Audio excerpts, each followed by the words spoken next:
বর্তমান বিশ্বের শ্রেষ্ঠ হাদিস বিশারদ আল্লামা নাসিরউদ্দিন আলবানী রাহমাতুল্লাহ আলাইহি আসমান মাপার জন্য যে মিটারের প্রয়োজন, ওই মিটার আমার হাতে নাই। আমি আসমান কিভাবে মাপবো? আল্লামা আলবানী রাহমাহুল্লাহকে মেপে একটা সিদ্ধান্তে আসা, এটা আমার মতো চুনোপুটির কাজ না, আমি বলতে পারবো না। My passion was to meet the top scholars of the world, the three top scholars at that time, Sheikh bin Baz, Sheikh Nasruddin Albani and Sheikh Uthaymeen.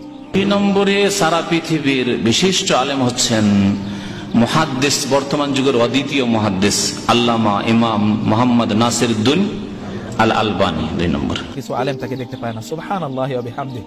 Nasiruddin Albani রাহিমাহুল্লাহ এই যুগের তিনি মুজতাহিদ, তিনি এই যুগে হাদিসের ক্ষেত্রে তিনি যে খেদমত করেছেন সুবহানাল্লাহি ওয়া বিহামদিহি আনপ্যারালাল। আমি কিভাবে আপনাকে বুঝাই, এই খেদমতের কোনো জুড়ি নাই এই যুগে, এই সময়ে এসেও আল্লাহর বিশেষ রহমত যদি কোনো ব্যক্তির উপর না হয় তাহলে তিনি এত বড় খেদমত করতে পারেন না। ইমাম বুখারী মুসলিম রাহিমাহুল্লাহ তারা সেই সময় যে কাজগুলো করে গিয়েছেন, এত বিশাল বড় টাইপের একটা কাজ আঞ্জাম দিয়েছেন। এখন আলবানী রাহিমাহুল্লাহ হাদিসের এমন কোন গ্রন্থ নেই যে গ্রন্থগুলোকে তিনি খুঁটিয়ে খুঁটিয়ে না পড়াচ্ছেন এবং কোন হাদিসটি সহিহ কোন হাদিসটি দুর্বল এটি তিনি বর্ণনা করেছেন। আপনার ভিন্ন মত থাকতে পারে তার কিছু কিছু মতামতের ভিত্তিতে, যেমন তিনি তার নিজের ব্যাপারেও আগে কোন একটা ব্যাপারে তিনি বলেছেন হাদিসটি সহিহ, পরে বলেছেন না সহিহ না, আগে বলেছেন সহিহ নয়, পরে বলেছেন সহিহ, এরকম কিছু মত আছে। কিন্তু তিনি যে খেদমত করেছেন হাদিসের ক্ষেত্রে সুবহানাল্লাহি ওয়া বিহামদিহি, এটা আনপ্যারালাল, বিশাল। আমাদের মতো লক্ষ মানুষ যে কাজ করতে পারেনি, এক আলবানী রাহিমাহুল্লাহ তিনি এতটুকু কাজ করে গিয়েছেন। আল্লাহ সুবহানাহু ওয়া তাআলা জান্নাতুল ফেরদাউস দান করুন। প্রিয় ভাই, এইজন্য উলামায়ে কেরামদের ব্যাপারে আমাদের তাদেরকে মূল্যায়ন করা দরকার, তাদের ব্যাপারে তাদেরকে সম্মান করা দরকার, তাদের ব্যাপারে আমাদের বোঝা দরকার, জানা দরকার। আল্লাহ সুবহানাহু ওয়া তাআলা তার মাধ্যমে যে খেদমত নিয়েছেন, সুবহানাল্লাহ, আল্লাহ সুবহানাহু ওয়া তাআলা এইরকম যুগে যুগে এইরকম হয়তোবা 100 বছর পরে আল্লাহ সুবহানাহু ওয়া তাআলা এরকম একজন লোক পাঠান। অতএব তার বিশাল বড় তার খেদমত, আল্লাহ তাআলা এর জন্য তাকে এর উত্তম বিনিময় দান করুন। আমিন।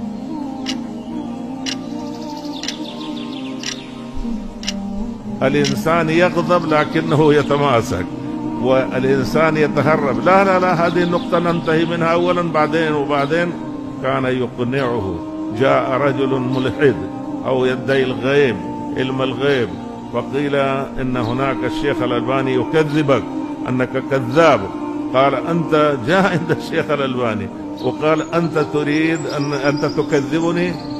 نعم أنا عالم الغيب وأنت تكذبني. قال طيب أنت تعلم الغيب؟ فماذا قال الشيخ؟ تذكرون ولا ما تذكرون؟ ماذا قال؟ نعم قال أجادلك، قال أنا جيت أناظرك. هو نفسه واقف على رأسه يقول أنا أريد أن أجادلك أناظرك. قال أناظرك بشروط. قال ما هي الشروط؟ قال أنت عالم الغيب، اعلم شروطي. فبهت مسكين. المناظرة في دقيقة واحدة. হঠাৎ একদিন এক সুফি আলেম শেখ আলবানী রাহিমাহুল্লাহ এবং তাদের সামনে মুনাজারার জন্য এসে গেছে। এখন তাদের মুনাজারা কি? তাদের মুনাজারা ছিল এই, সে আসে বলতেছে যে আসলেই আপনারা যদি বলতেছেন এটা যদি আপনাদের কথাগুলি যদি হক হয়ে থাকে তাহলে আমি যা দেখাবো সেই ধরনের আপনাদেরকেও দেখাতে হবে। আর আমি কি দেখাবো? সেই ব্যক্তি বলতেছে যে আমি কি করব, আমি এই ছুরিটা দেখাচ্ছে যে আমি এই ছুরি আমার ডান দিক থেকে ঢুকাই দেব, বাম দিক থেকে বের করে দেখাবো। আমি যদি আমার দাবি, আমার কথা, আমার আকীদা বিশ্বাসের উপর হক হয়ে থাকি তাহলে ছুরি ডান দিক থেকে ঢুকাবো, বাম দিক থেকে বের করব, তাতে আমার কোনো অসুবিধা হবে না ইনশাআল্লাহ। আর আপনারা যদি আপনাদের দাবির অনুযায়ী হক হয়ে থাকেন তাহলে আপনারা এই ছুরিটা নেন, ডান দিক থেকে ঢুকান আর বাম দিক থেকে বের করে দেখান। যদি আপনাদের কোনো ক্ষতি না হয়, কোনো এক ফোঁটা রক্তও বের যদি না হয়, তাহলে বুঝবো আপনারা হক। আর আমি ঢুকাবো, এই দিক থেকে ঢুকাবো, এই দিক থেকে বের করব, আমার এক ফোঁটা রক্তও বের হবে না, আমি যে হক এর প্রমাণ আমি করে দিব। শেখ আলবানী রাহিমাহুল্লাহর সামনে মানুষজন উপস্থিত, এই মুনাজারা চলছে। শেখ আলবানী রাহিমাহুল্লাহ তখন তাকে বললেন যে ঠিক আছে, আপনি হক, এখন আপনার সাথে আমরা একটু কথা বলবো। আপনার এত বড় ছুরির প্রয়োজন না, ছোট্ট যে সুই রয়েছে এই সুইটাই আপনি এই দিক দিয়ে ঢুকাবেন, এই দিক দিয়ে বের করবেন, তবে আপনার হাতে নয়, আমি আমার নিজের হাত দিয়ে ঢুকাই দিব। বললেন যে আপনার হাতে আপনি ঢুকাতে পারবেন না, আপনি কতটুকু হক বুঝবো যে আমি আমার নিজের হাতে, ছুরি দরকার নাই, এই ছোট সুইটাই আপনার ডান দিকে ঢুকাবো, বাম দিকে বের করবো। একেবারে লাজবাব, কয় না না হতে পারে না, আমি আমার নিজের হাতে ঢুকাবো। শেখ আলবানী রাহিমাহুল্লাহ বললেন, সকলের সামনে প্রচার হয়ে গেল, প্রমাণ হয়ে গেল কে এখন হক আর কে এখন বাতিল।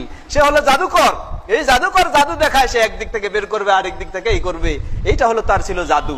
সুতরাং এই ধরনের যারা সুফিবাদের এমন অলৌকিক কিছু দেখাতে চায়, এরা সকলেই জাদুকর এবং সকলেই মিথ্যুক, সকলেই শয়তানের আশ্রয় নেয়। যারা এই ধরনের অলৌকিক বিষয় দেখাতে চায়, যেগুলিতে দেখাইয়া নিজেদের কারামতি বাড়াইতে চায় এবং মানুষের কাছে নিজেদের প্রভাব বিস্তার করতে চায়, এভাবে সেই সুফিদের সাথেও শেখ আলবানী রাহিমাহুল্লাহ মুনাজারা করেছেন। শেখ আলবানীর দৌড় তাকরিব পর্যন্ত, এটা কতটুকু সত্য? এটা মূর্খদের কথা। আলবানী রাহিমাহুল্লাহ পয়গম্বর ছিলেন না, আমরা তাকে মাসুম মনে করি না, ইমামও মনে করি না। অত্যন্ত বড় মুহাদ্দিস ছিলেন। তার লেখা পড়লে বুঝবেন যে শুধু তাকরিব নয়, ইলমে রিজালের উপরে যত বই আছে তার মোতালা ছিল, পড়েছেন। আমাদের দেশে এখন জাহালতের কারণে কেউ কেউ বলে কি আলবানী সহি হাদিসের দই বানাই দিছে, দই হাদিসের সহি বানাই দিছে, মনে হচ্ছে যে আলবানীর বাপের সম্পদ। মানে এটা হলো আলবানীকে না চিনা না জানা। আল্লাহু আকবার।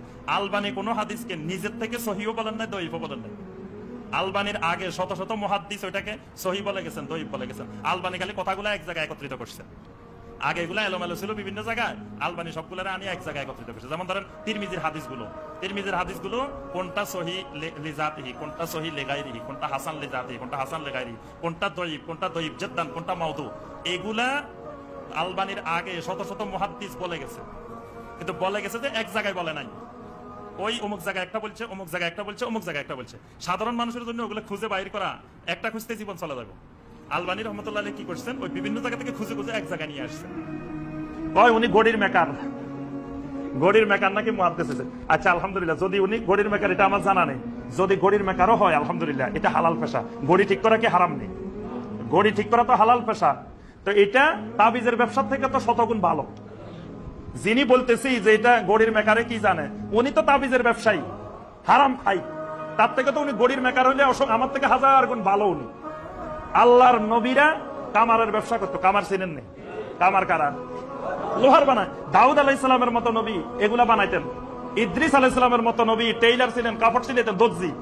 আমরা ছোটবেলায় দেখতাম যে দর্জির ঘরে মানুষ কত রকমের ইয়া করতো, ঠাট্টা করতো, মানে এটা নিম্ন পেশা মনে করতো। অমুক দর্জি তমুক দর্জি, মানে দর্জি যদি বিয়ে শাদীর জন্য আসতো, আরে না দর্জির সাথে সম্বন্ধ হবে না, মানে নিচু পেশা। অথচ দেখেন আল্লাহর নবী দর্জির পেশা ছিলেন। ইমাম আবু হানিফা রাহমাতুল্লাহ আলাইহি কাপড়ের ব্যবসা করতেন। কুদুরি কিতাব হানাফি মাযহাবের সবচেয়ে বড় কিতাব, আবুল হাসান আল কুদুরি রাহমাতুল্লাহ আলাইহি প্রথম কুদুরি কিতাব লেখা হয়েছে হানাফি মাযহাব। কুদুরি মানে হাড়ি পাতিলের ব্যবসা, ডেক্সির ব্যবসা, হাড়ি পাতিলের ব্যবসা করতেন। বাজ্জাজ, ইমাম বাজ্জাজ রাহমাতুল্লাহ আলাইহি কাপড়ের ব্যবসা করতেন। জাসাস, আবু বকর আল জাসাস মানে সুন ব্যাপারী। আমাদের দেশে সবচেয়ে নিচের ব্যবসা হইল সুন ব্যাপারী আর নুন ব্যাপারী। অথচ উনি এত বড় মুফাসসির, তাফসীর লিখছে ইমাম আবু বকর আল জাসাস।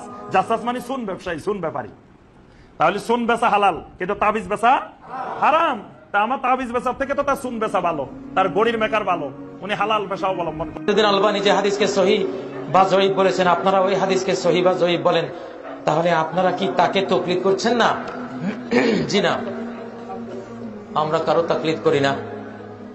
নাসিরুদ্দিন আলবানী সেই ইয়াহয়া ইবনে সাঈদ আল কাত্তান, ইমাম বুখারী, ইমাম মুসলিম, ইমাম নাসাই, দুনিয়ার সমস্ত হাদিস বিশারদ পণ্ডিতদের কথা সামনে এনে তাদের মতগুলো তুলে ধরে, নিজের মত না, তাদের মতগুলো তুলে ধরে তিনি বলছেন এরা এরা এরা এই হাদিসকে সহিহ বলেছেন। এত এত হাদিসের পণ্ডিতরা, হাদিসের সার্জেন্টরা, হাদিস সায়েন্সের যারা সায়েন্টিস্ট, বিজ্ঞানী, তারা এই হাদিসকে এই কারণে সহিহ বলেছেন, সেজন্য আমিও সহিহ বললাম। তাহলে আমরা তো সমস্ত মুহাদ্দিসিনদের একটা রায়কে সম্মান জানাচ্ছি, শুধু নাসিরুদ্দিন আলবানীর রায়কে সম্মান জানাইনি। অতএব আমরা তার মুকাল্লিদ না, আমরা সহিহ জ্ঞানের তাকলিদ করি। সহিহ জ্ঞানের তাকলিদ মানে ইত্তেবা। তাকলিদ শব্দটাই নাই আমাদের জীবনে, আমরা করি ইত্তেবা। আমরা কি করি? ইত্তেবা, অনুসরণ করি। সত্য, নির্জলা সত্য, প্রমাণিত সত্য যেখানে পাই, সেই সত্য সেখানে অনুসরণ করি। আপনারা করবেন না? সব মুসলমানের উচিত নির্ভেজাল সত্যের অনুসরণ করা। এটা হলো যে শেখ রাহিমাহুল্লাহকে কি মদিনা বিশ্ববিদ্যালয় থেকে বরখাস্ত করা হয়েছিল? এখানে যেটা কথা যে আমি অ্যাট ফার্স্ট বলবো যে এটা অতটা ভেরি করে না যে কাউকে কোন বিশ্ববিদ্যালয় থেকে বরখাস্ত করা হলো তার কারণে তার ইলমের কম বেশি, এটা অতটা ভেরি করে না। কেননা ইমাম মোহাম্মদ বিন ইসমাইল আল বুখারী, তার যিনি শেখ মোহাম্মদ বিন ইয়াহইয়া আদ-দুহালি, অনেক বড় মুহাদ্দিস, অনেক বড় আলিম, তার হাদিস নিজে ইমাম বুখারী রাহিমাহুল্লাহ সহিহ বুখারীতে নিয়ে এসেছে। তো উনি ইমাম বুখারীকে তার নিজ শহর থেকে বের করে দিয়েছে। তো এটা ভেরি করে না যে কে কাকে কোন শহর থেকে বের করে দিল, এবং ইমাম বুখারীকে কত জায়গা থেকে মানুষ বের করে দিয়েছে। তো এটা তার ইলম বা তার কবুলিয়ত বা তার গ্রহণযোগ্যতা ভেরি করে না যে তাকে কোথায় থেকে কে বের করে দিল। আমাদের স্বয়ং রাসূল সাল্লাল্লাহু আলাইহি ওয়াসাল্লামকে মক্কাবাসী বের করে দিয়েছে, অথচ মক্কায় কাবা ঘর আছে, তার মানে কি রাসূল সাল্লাল্লাহু আলাইহি ওয়াসাল্লাম ভ্রান্ত? এইটা অতটা ভেরি করে না। তার কাজ কি, তার ইলম কি, এটা আমাদেরকে দেখতে হবে। তো পরিবেশ পরিস্থিতি ওই সময় কেমন ছিল আমরা তো সেটা চাক্ষুষ প্রত্যক্ষদর্শী নই সেই সময়কার, এবং মদিনা বিশ্ববিদ্যালয়ে এটা নিয়ে কোনো আলোচনা হয় না। এই যে একটা আলোচনা আমাদের মধ্যে চলে যে আলবানী রাহিমাহুল্লাহকে বের করে দেওয়া হয়েছে, এটা আমি মদিনা বিশ্ববিদ্যালয়ে কোথাও বুঝতে পারি না। বরং পুরো কুল্লিয়াতুল হাদিস, আমরা হাদিস ডিপার্টমেন্টের ছাত্র, সব শিক্ষক ছাত্র এক বাক্যে নাসিরউদ্দিন আলবানী রাহিমাহুল্লাহ নিকটে ঋণী। শিক্ষকেরা কথায় কথায় আলবানী রাহিমাহুল্লাহর কথা বলেন।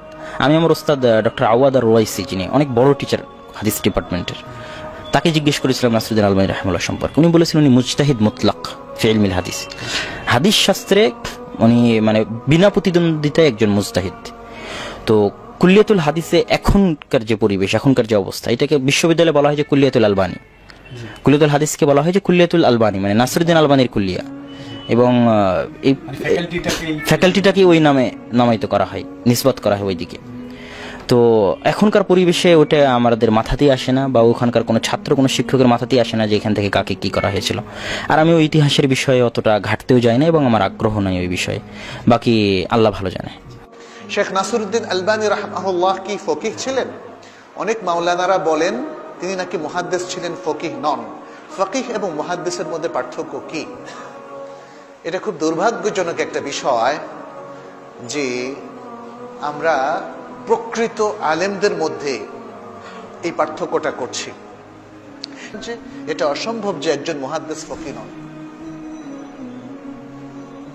মুহাদ্দিস অবশ্যই ফকিহ।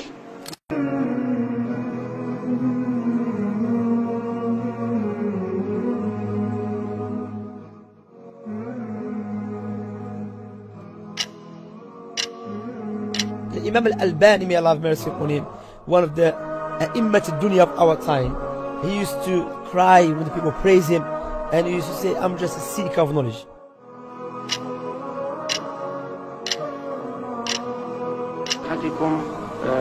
في الشيخ ناصر الألباني من ناحية تصحيحه وتضعيفه للأحاديث وفقهه لها.